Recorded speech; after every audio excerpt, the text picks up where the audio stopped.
Sure. Okay. JP, how and when did you start making videos? In April 2013, that's when I started my YouTube channel. I had just resigned from teaching for a holistic health institute. Been working with them for about 7 years, and they teaching classes on their behalf. That became a stream of clients for me. But when I just knew it was time, the time was right for me to move on from being associated with them, I'm like, okay, I need new streams of clients into my emotional healing coaching practice. So I thought, why don't I start a YouTube channel? And at that time, I was doing sincere life advice videos. I still do those, but I was just doing no comedy videos at the time.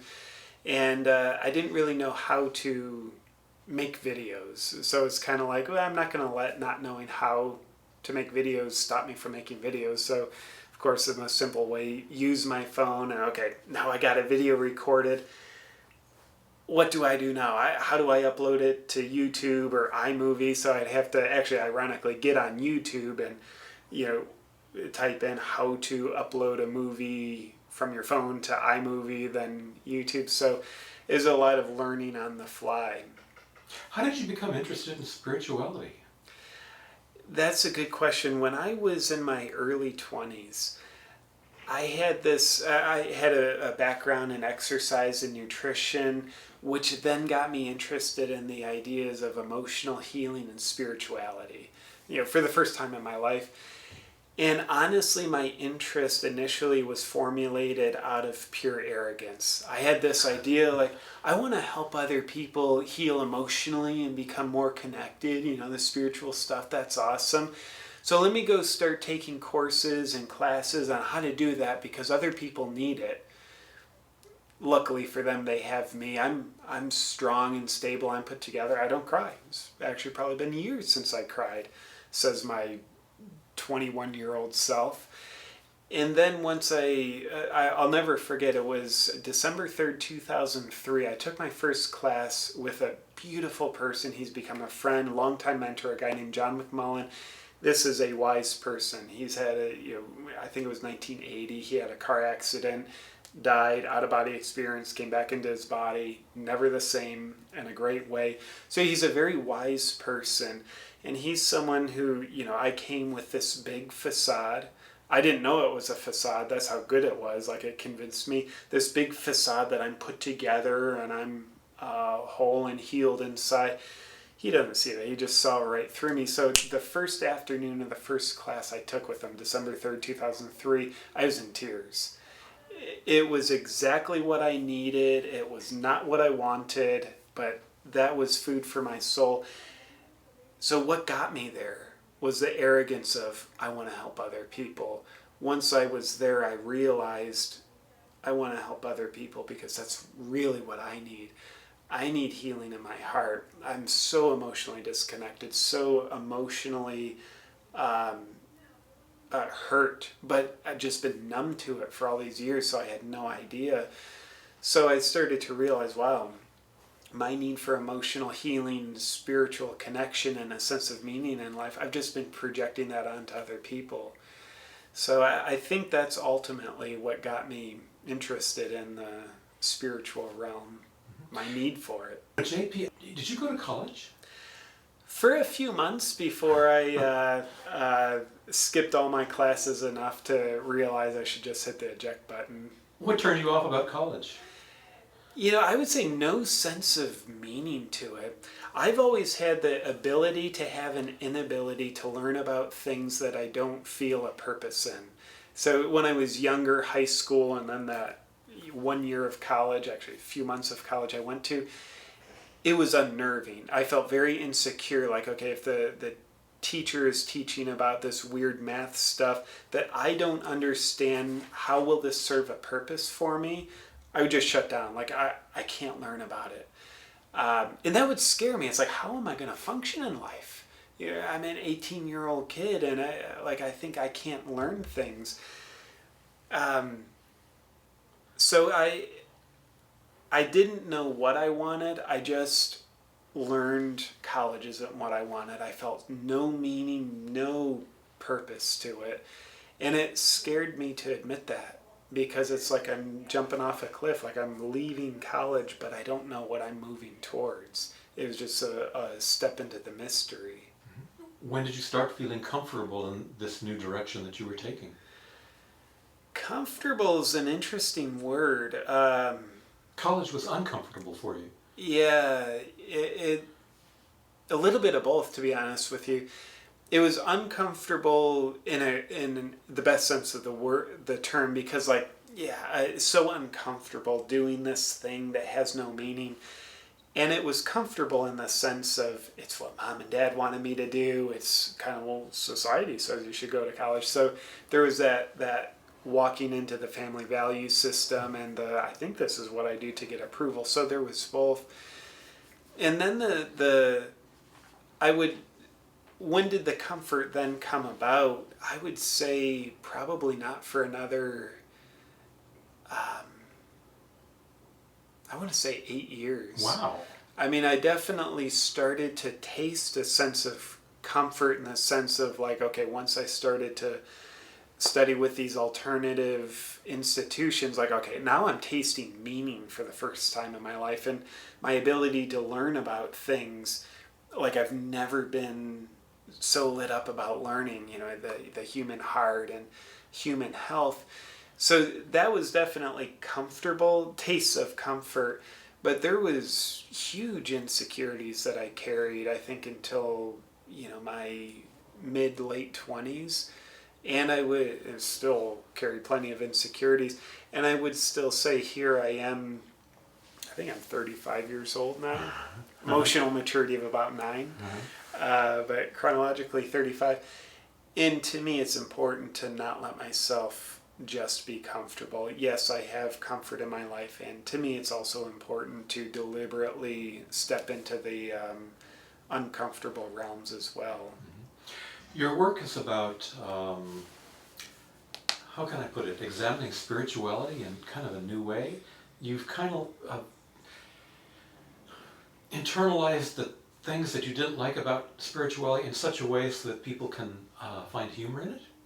That's kind of a sloppy way of putting it. Maybe you can rephrase it. Yeah, what I would say is what I shine a light on through my comedy videos is how I see people named JP and other people as well losing themselves while believing they're finding themselves.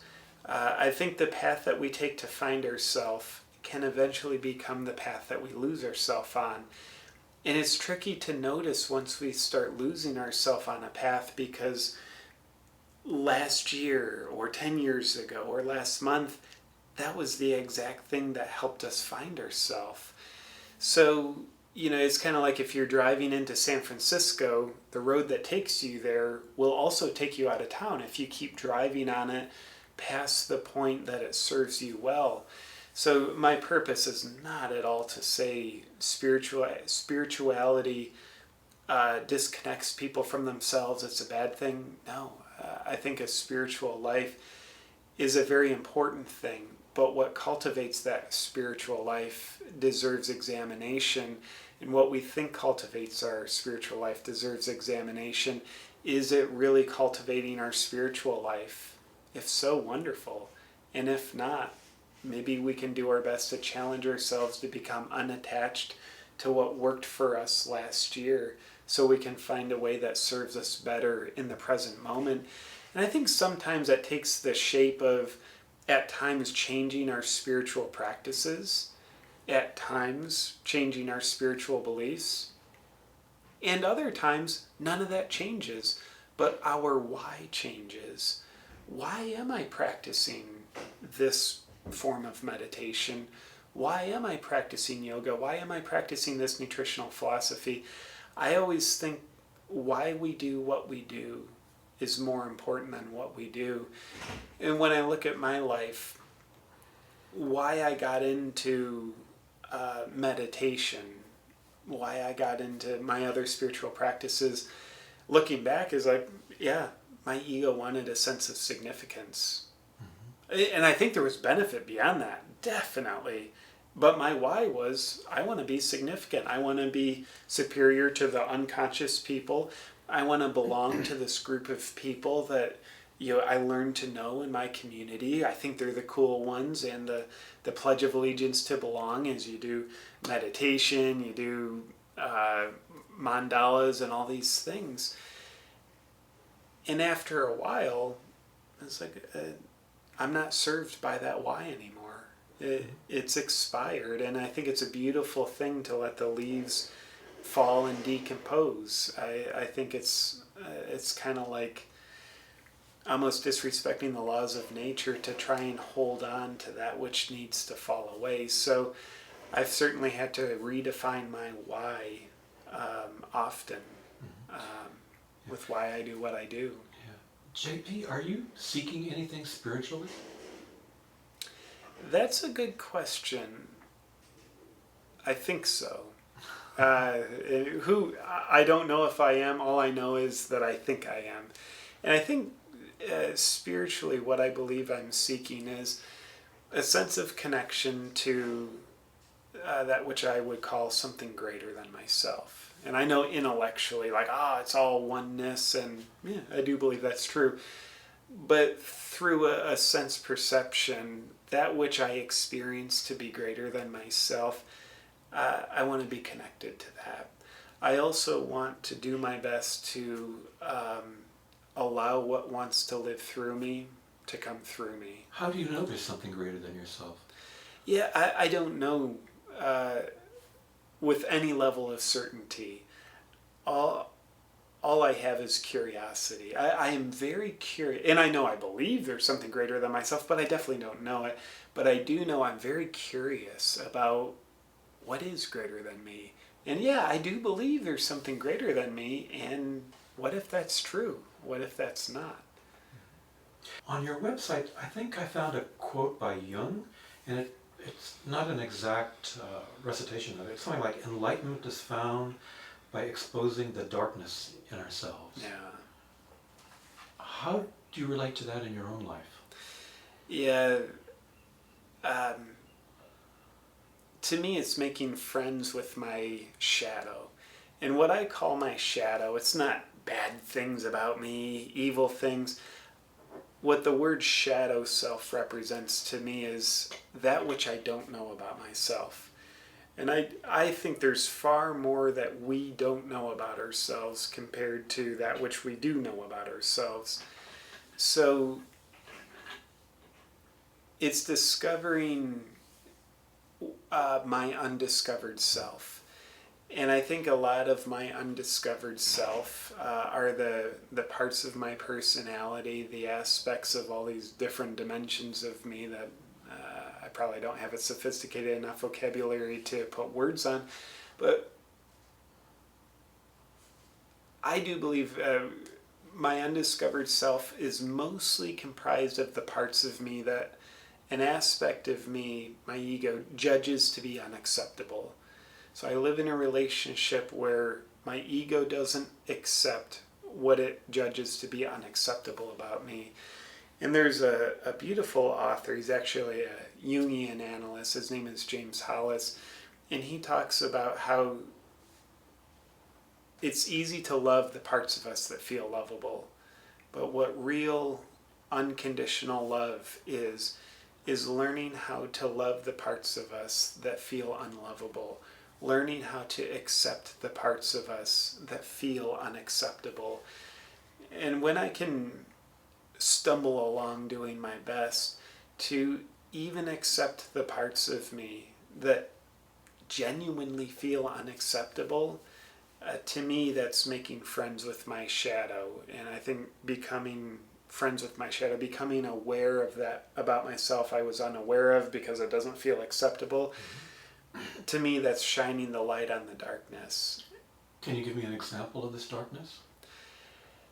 I hope so. A lot of my shadow, like what doesn't feel acceptable about me, is my neediness. I have what I would call very young childlike neediness. I need attention. You need strokes. I need strokes. I need a sense of significance. Is that true for everybody, do you think? You know, I might just be projecting myself on other people, and maybe I'm not. However, I do think it's true of everybody. I think neediness is part of the human condition, and whether that's true or not, believing it's true, I think helps give me a sense of okayness, like this needy part of me that feels so unacceptable. Neediness is bad, and all this story I have about it. At least I'm maybe not the only one that's got unquenchable neediness.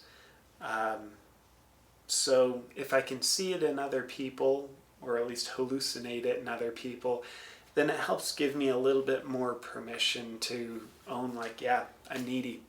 I need you to notice me right now. Yeah. I need you to think I'm significant, because there's parts of me that feel so helpless about making me feel significant and purposeful on the inside. Other parts of me maybe do okay with it, but other parts of me feel pretty helpless and powerless with that. Have you met many people in your practice that apparently don't need strokes? No, I've definitely met people who think they don't need strokes, and I definitely have spent a lot of my years thinking I was one of them.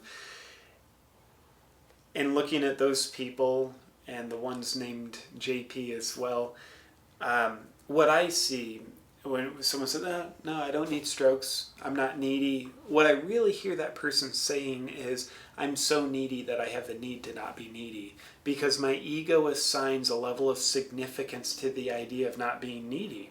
So I need to be that, because that makes me more significant.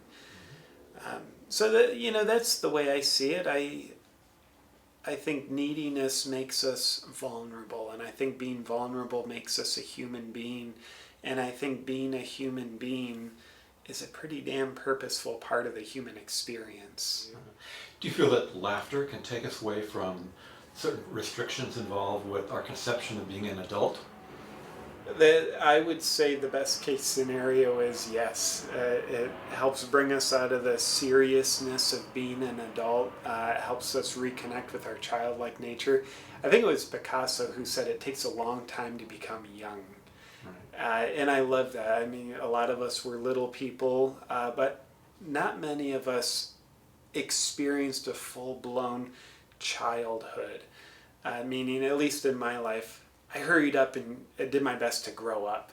Let me grow up so I can feel safer, secure. Let me parent my parents and not lose control, not be as playful, because I don't know how to. So I think getting out of our adult self into our childlike self helps us ultimately be a much more functional adult who has a better quality of life. It's kind of like the center of a tree.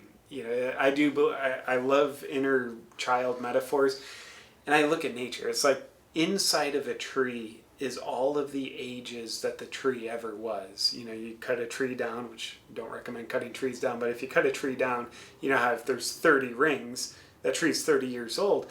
So the childhood of the tree is still inside of it. It really is. I mean, the tree has added layers of maturity to itself, but at its core is its childlike nature. And I think when we don't embrace our childlike nature, I don't think it goes anywhere. I think we can just become very, very disconnected from it. While it's inside of us, it might as well be 10,000 miles away. But if we're disconnected with our childlike nature, from my delusional point of view, it's like we're a hollowed out tree.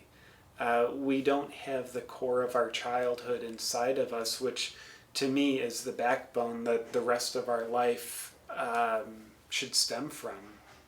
To me, the most universal language is laughter. Whether you're from China, U.S., South Africa, whatever the country is, there's so many words that we might not understand with each other, but if someone laughs, no matter what the culture, their language, we understand that. So to me, there's so much connection that happens with laughter.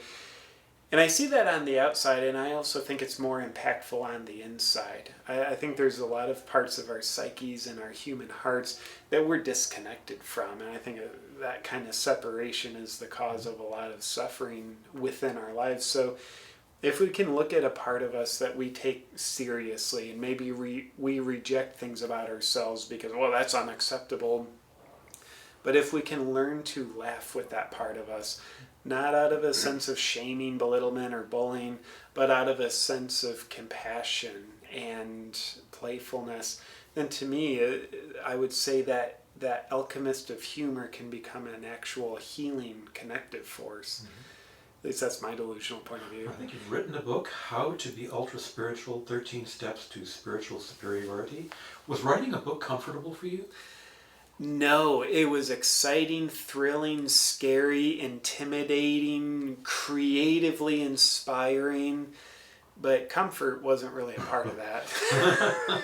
It was very emotional, and it actually, I would dare say, a spiritual process as well. It really, the process helped me connect to some dimensions of creativity and, what felt like a sense of connection to something greater than myself with the creative process. What do you mean by ultra spiritual? Yeah, ultra spiritual, what I mean by that playful term is ultra spirituality has nothing to do with being spiritual. It has to do with looking spiritual. And being ultra spiritual doesn't make you better than other people. It makes you more spiritual than other people. And being more spiritual than other people is exactly what makes you better than other people. So nonetheless, ultra spirituality is about gratifying our ego through the facade of spirituality. In one of your interviews, I noted that you said a person who's trying to exhibit, who thinks he's an ultra spiritual, will want to find an unprovable spiritual ability to harness that can't be experienced by others. What does that mean exactly?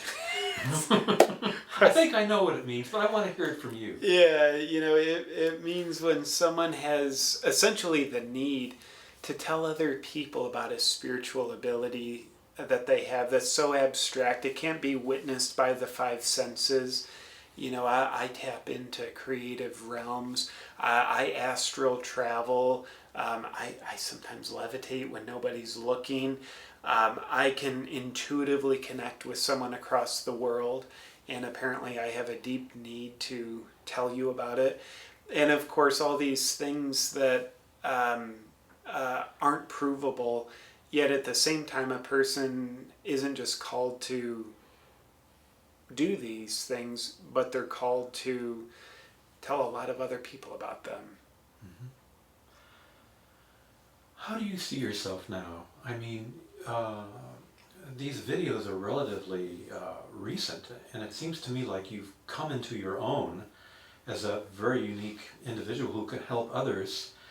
How would you have seen yourself before you got involved in this? How would you look at the you that you are now from, let's say, 5 years ago?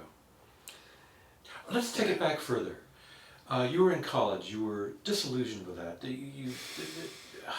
It wasn't what you wanted. How would you view yourself as you are now from back then when you were in college? Wow. Who is this JP right now? Wow. What have you become? From 18-year-old JP's perspective, what has 35-year-old JP become? That's a beautiful question. I think my 18-year-old self wouldn't see the meaning and the inner fulfillment that I have. I don't think that's part of his vocabulary of vision. I think what he would see is a lot of gratification, like, yes, future JP, he matters because people recognize him when he goes places. And look at these video views. Look how many people view his videos like, yes, he matters. and look, he's making decent money. Look, he's having these opportunities come to him.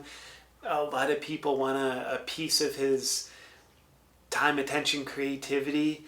Yes, he really matters. So I think 18-year-old JP would feel very gratified seeing the external achievements that are happening. And what advice would the JP now give the JP then? Look beyond it. Enjoy it. You don't need to deny it. You don't need to deny that you're denying it. Enjoy those things. And just know they're hollow as hell. No matter how many video views you get, no matter how many people recognize you, no matter how much fame and fortune you think you have or you will have, it will never feel like enough. Stay true to your creative spirit, stay true to your heart and soul, and stay very connected to the people around you. And when they tell you you're losing yourself, listen to them. JP, what are you most passionate about? Three things come to my mind. I'm passionate about passion. I think it's part of our lifeblood. I'm passionate about creativity, and I'm passionate about authenticity. What is authenticity to you? Yeah, to me, authenticity is a journey. It's a continual journey of walking deeper into the discovery of who we really are. And I'll own it. It's walking deeper into the discovery of who I really am. And what I like about that is it's a continual journey. I don't think I'll ever reach the destination end point like, oh, now I know who I am.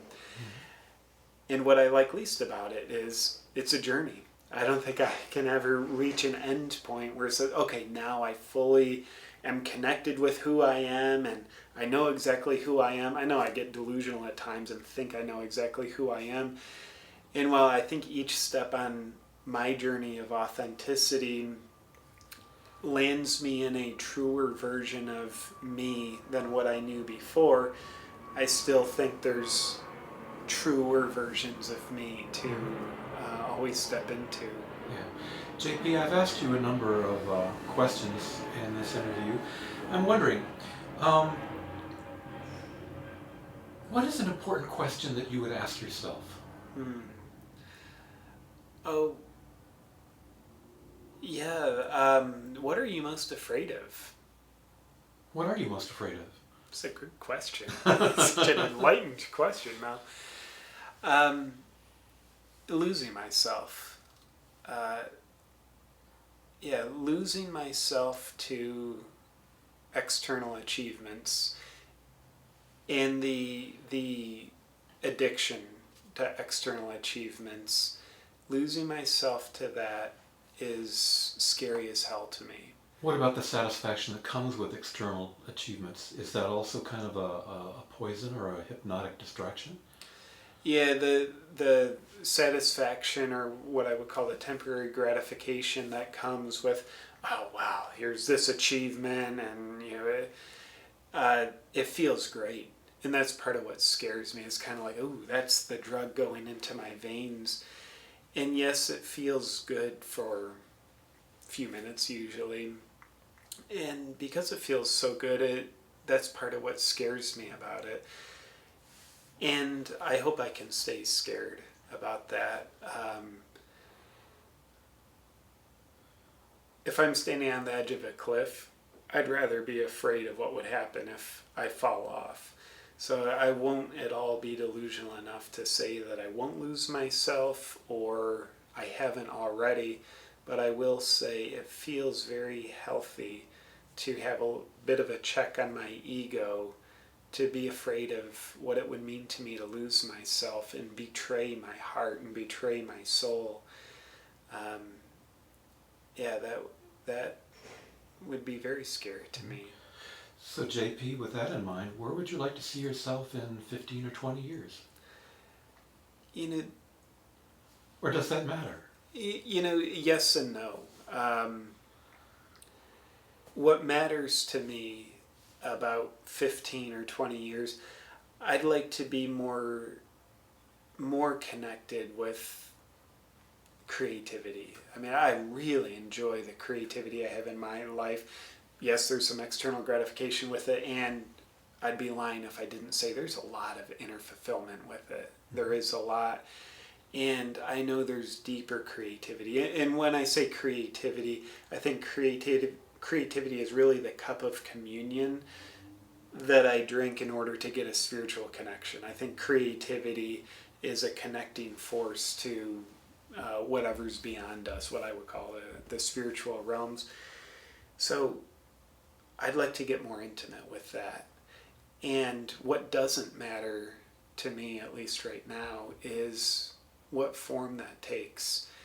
Whether that's, still doing videos, writing, some other creative expression that I can't even fathom right now, or sitting on a park bench and just looking out and seeing things in creative ways and having this intimate, embodied feeling, connection with creativity.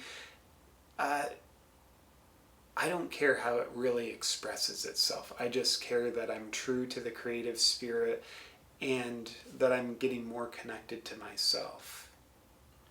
Okay, with that, JP, thank you so much for this interview. You're welcome, brother. Thank you for having me.